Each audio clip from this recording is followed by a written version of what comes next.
by Mukesh Tiwari.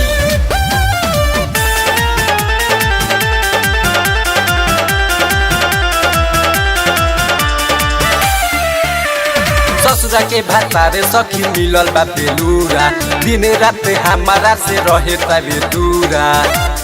ए सखी सुना, ससुरा के भातारे सखी मिलल बा बेलूरा, दिन रात हमारा से रहे तबे दूरा।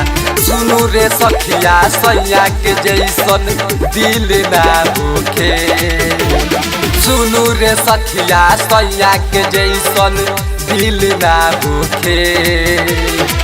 भातरा हमारे करे कवनो सवती से प्यार हमारा फील ना होखे।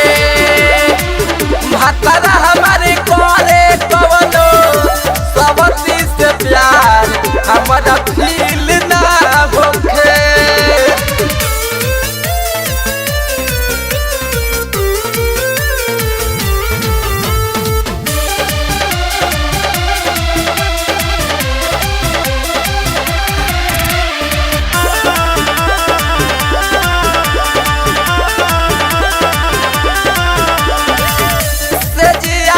रोजो रोजो खाली खाली बीतेला मुआना भतार सखी तनको न सिखेला।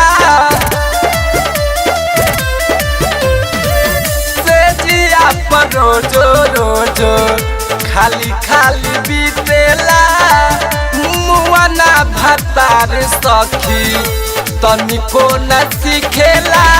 दुनू रे सखिया सैया के जैसन दिल ना होखे, सुनू रे सखिया सैया के जैसन दिल ना होखे। भातरा हमारे करे कवनो सवती से प्यार हमारा फील ना होखे। भातरा हमारे करे कवनो सवती से प्यार हमारा फील ना होखे।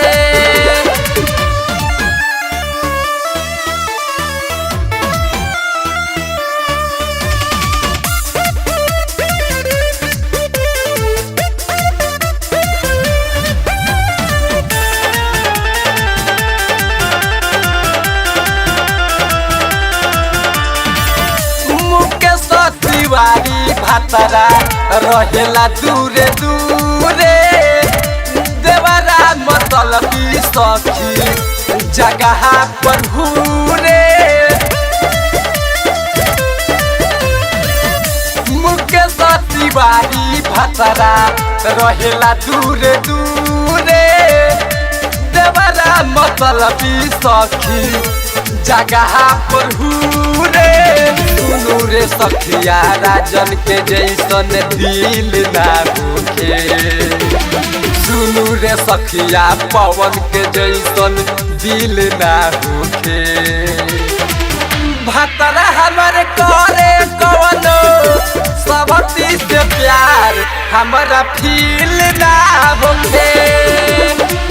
भातरा हमारे करे कवनो सवती से प्यार हमारा फील ना होखे। ससुरा के भातारे सखी मिलल बा बेलूरा, दिन रात हमारा से रहे तबे दूरा।